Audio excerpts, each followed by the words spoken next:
राधे राधे। आप सबको स्वागत है हमारे चैनल संस्कृति वीडियोस पर। पिछली वीडियोस में हमने सुना था श्रीमद् भगवत कथा का प्रथम स्कंद के 9वें अध्याय तक। आज सुनेंगे 10वें अध्याय।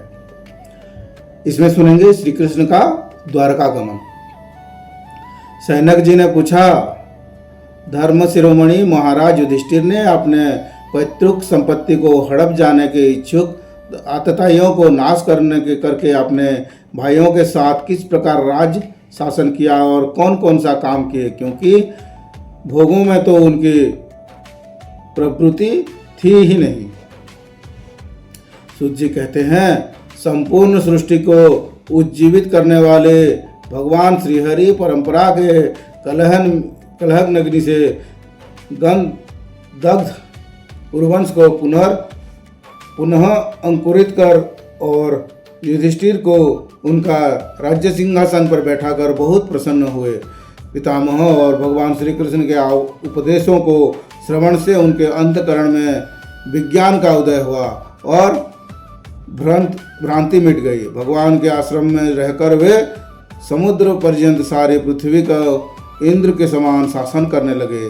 भीमसेन आदि अनेक भाई पूर्ण रूप से उनकी आज्ञाओं का पालन करते थे। युधिष्ठिर के राज्य में आवश्यकता अनुसार यथेष्ट वर्षा होती थी। पृथ्वी में समस्त अभीष्ट वस्तुएं पैदा होती थी। बड़े बड़े थनों वाली बहुत सी गायें प्रसन्न रहकर गौशालाओं को दूध से सींचती रहती थी। नदियाँ, समुद्र, पर्वत, वनस्पति, लताएं और औषधियाँ प्रत्येक ऋतु में यथाष्ट रूप से अपना अपना वस्तुएं राजा को देती थी। अजात शत्रु महाराज युधिष्ठिर के राज्य में किसी प्राणी को कभी भी अधिव्यक्ति अथवा दैविक, भौतिक और आत्मिक क्लेश नहीं होते थे। अपने बंधुओं के शोक मिटाने के लिए और अपनी बहन सुभद्रा की प्रसन्नता के लिए भगवान श्री कृष्ण कई महीनों तक हस्तिनापुर में ही रहे। फिर जब उन्होंने राजा युधिष्ठिर से द्वारका जाने की अनुमति मांगी, तब राजा ने उन्हें अपने हृदय से लगाकर स्वीकृति दे दी। भगवान उनको प्रणाम करके रथ पर सवार हुए। कुछ लोगों ने उनका आलिंगन किया और कुछ ने प्रणाम। उसी समय सुभद्रा, द्रौपदी, कुंती, उत्तरा, गांधारी, धृतराष्ट्र, युयुत्सु, कृपाचार्य, नकुल, सहदेव, भीमसेन, धैम्ब और सत्यवती आदि सब मूर्छित से हो गए थे।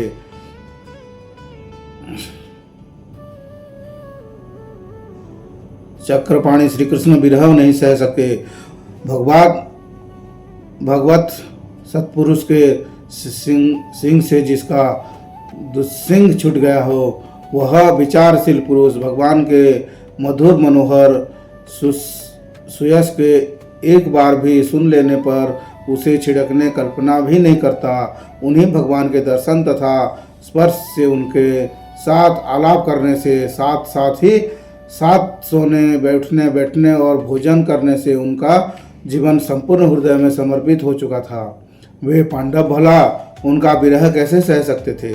उनका चित्त द्रवित हो रहा था। वे सब निर्विमेष नेत्रों से भगवान को देखते हुए स्नेह बंधन से बांधकर जहाँ तहाँ दौड़ रहे थे। भगवान श्री कृष्ण के घर से चलते समय उनके बंधुओं की स्त्रियों के नेत्र उत्कंठावश उमड़ते हुए आंसुओं से भर आए, परंतु इस भय से कि कहीं यात्रा के समय अपशकुन ना हो जाए, उन्होंने बड़ी कठिनाई से उन्हें रोक लिया। भगवान के प्रसन्न के समय मृदंग, शंख, भेरी, वीणा, ढोल, नरसिंगे, धुंधरी, नागरे, घंटे और धुंदबियों आदि बाजा बजने लगे। भगवान के दर्शन की लालसाओं से गुरुवंशी की स्त्रियां अटारियों पर चढ़ गई और प्रेम, लज्जा एवं मुस्कान से, भक्त चेतावनी से भगवान को देखती हुई उन पर पुष्पों की वर्षा करने लगी। उस समय भगवान के प्रिय सखा घुंघराले वालों वाले अर्जुन ने अपने प्रियतम श्री कृष्ण का वह श्वेत छत्र, जिसमें मोतियों की झालरें लटकी रही थी और जिसका डंडा रत्नों के बना हुआ था, अपने हाथ में ले लिया। उद्धव और सात्यकी बड़े विचित्र चांवर झुलाने लगे। मार्ग में भगवान श्री कृष्ण पर चारों ओर से पुष्पों की वर्षा हो रही थी। बड़ी ही मधुर झांकी थी। जहाँ तहाँ ब्राह्मणों के दिए हुए सत्य आशीर्वाद सुनाई दे रहे थे। वे सगुण भगवान के तो अनुरूप हो रहे थे, क्योंकि उनमें सब कुछ थे। परम निर्गुण के अनुरूप नहीं थे, क्योंकि उनमें कोई प्रकृत गुण नहीं है। हस्तिनापुरी की कुलीन रमणियों जिनका चित्त भगवान श्री कृष्ण में रम गया था, अपनों आपस में ऐसी बात कर रहे थे कि जो सबके कान और मन को आकृष्ट कर रही थी। वे आपस में कह रही थी, सखियाँ, ये वही सनातन परम पुरुष हैं जो प्रलय के समय भी अपने अद्वितीय निर्विशेष स्वरूप में स्थित रहते हैं। उस समय सृष्टि के मूल ये तीनों गुण भी नहीं रहते। जगदात्मा ईश्वर में जीव भी लीन हो जाते हैं और महर्षिवादी समस्त शक्तियाँ अपने कारण अव्यक्त में सो जाती हैं। उन्होंने ही फिर अपने नाम रूप रहित स्वरूप में नाम रूप के निर्माण की इच्छा की तथा अपनी काल शक्ति में प्रेरित प्रकृति का, जो कि उनके अंशभूत जीवों के मोहित कर लेती है और सृष्टि की रचना में प्रवृत्त रहती है, अनुसरण किया और व्यवहार के लिए वेदादि शास्त्रों का रचना की। इस जगत में जिसका स्वरूप का साक्षात्कार जितेंद्रिय योगी अपने प्राणों के बस में करके भक्ति से प्रफुल्लित निर्मल हृदय में किया करते हैं, ये श्री कृष्ण वही साक्षात परम ब्रह्म हैं।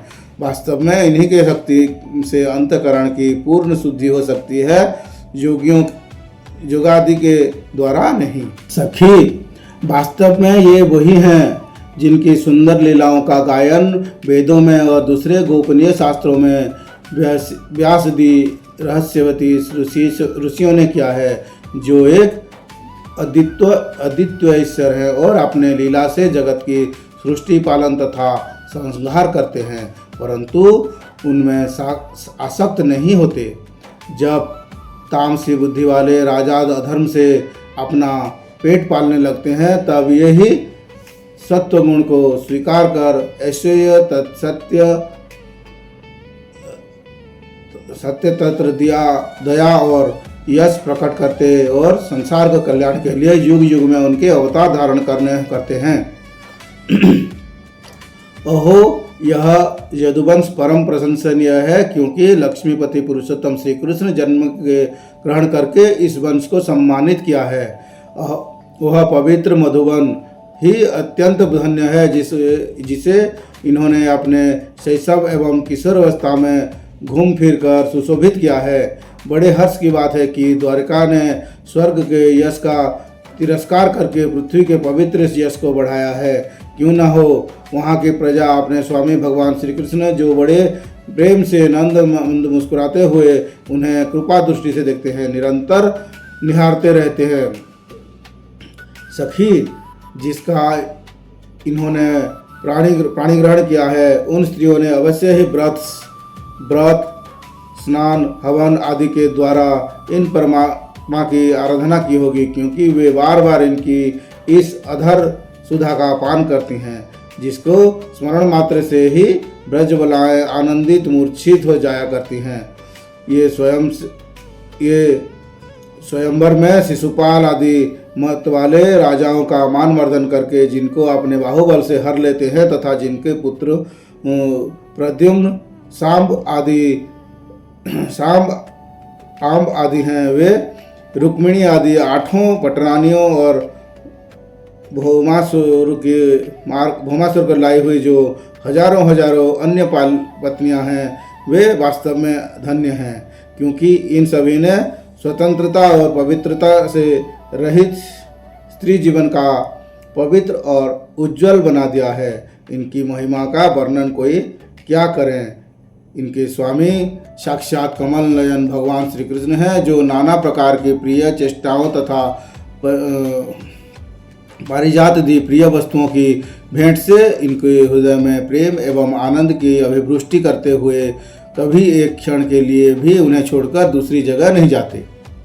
हस्तिनापुर की स्त्रियां इस प्रकार बातचीत कर रही थी कि भगवान श्री कृष्ण मंद मुस्कान और प्रेम पूर्ण चितवन से उनका अभिनंदन करते हुए वहाँ से विदा हो गए। अजात शत्रु युधिष्ठिर ने भगवान श्री कृष्ण की रक्षा के लिए हाथी, घोड़े, रथ और पैदल सेना उनके साथ कर दी। उन्हें स्नेहवश यह शंका हो जा आई थी कि कहीं रास्ते में शत्रु उन पर आक्रमण ना कर दें। सुदृढ़ प्रेम के कारण कुरुवंशी पांडव भगवान के साथ बहुत दूर तक चले गए। वे लोग उस समय भावी विरह से व्याकुल हो रहे थे। भगवान श्री कृष्ण ने उन्हें बहुत आग्रह करके विदा किया और सत्य की उद्धव आदि प्रेमी मित्रों के साथ द्वारकाकीर यात्रा की। सैनक जी वे कुरु जंगल, पांचाल, सुरसेन, यमुना के तटवर्ती प्रदेश, ब्रह्मावर्त, कुरुक्षेत्र, मत्स्य, सारस्वत और मरुधन देश के पार करके स्वैवीर और अभीर देश के पश्चिम अनर्त देश में आए। उसी समय अधिक चलने के कारण भगवान के रथ के घोड़े कुछ थक सा गए थे। मार्ग में स्थान स्थान पर लोग उपहार दि के द्वारा भगवान का सम्मान करते। सायंकाल होने पर वे रथ पर भूमि पर उतर आते और जलाशय पर जाकर सांध्य वंदन करते थे। यह उनकी नित्यचर्या थी। इति श्रीमद्भगवते महापुराणे परमहंस्यां साहित्यां प्रथमस्कन्धे नैमिषारण्योपाख्याने श्रीकृष्णद्वारिकागमनं नाम 10वाध्याय। राधे राधे।